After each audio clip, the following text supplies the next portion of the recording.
রাগ করে মেয়েটা বলেছিল, শোন, তোর সাথে আজ থেকে কথা বলা বন্ধ। তোর সাথে আর কথা বলবো না। ছেলেটা শুধু লিখেছিল, ঠিক আছে, ভালো থেকো। 2 দিন পর মেয়েটার মন খারাপ হলো। সে আবার মেসেজ দিল, কিন্তু রিপ্লাই এলো না। অনেক পরে জানতে পারল সেদিন রাতেই একটা দুর্ঘটনায় ছেলেটা মারা গিয়েছিল। আর তার শেষ কথাটা ছিল, তোমার বোঝা উচিত ছিল। আরে হ্যাঁ, তোমার বোঝা উচিত ছিল। এত তো মানুষের পছন্দের তালিকায় থাকার পরেও আমি কেন তোমার প্রতি দুর্বল ছিলাম।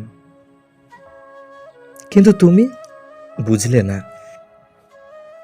তুমি আমার ভালোবাসার পরিমাণ আন্দাজ করতেও পারলে না।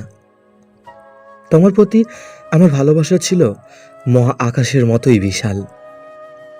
আমি সূচ্য কণ্ঠে বলতে পারি, স্বার্থের এই পৃথিবীতে আমার ভালোবাসাটা নিখুঁত সত্য।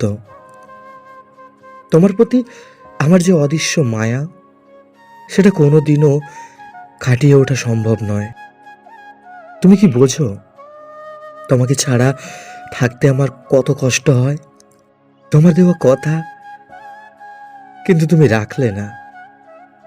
আমার সাথে দূরত্ব বাড়াতে তোমার মাঝে আফসোসের ছিটে ফোঁটাও দেখা গেল না। এটা ভাবতেও বেদনা হয়। আমি ভালোবাসি তোমাকে, তুমি ভালোবাসো অন্যকে। তোমার আমার যাত্রা কিন্তু শেষ হয়নি, শুধু গন্তব্য বদলে গেছে। গল্পটা যদি ভালো লাগে চ্যানেলটিকে একটু সাবস্ক্রাইব করবেন, তার সাথে নিজেদের বন্ধুদের একটু শেয়ার করে দেবেন। আর হ্যাঁ, কমেন্ট করতে ভুলবেন না যেন। ধন্যবাদ।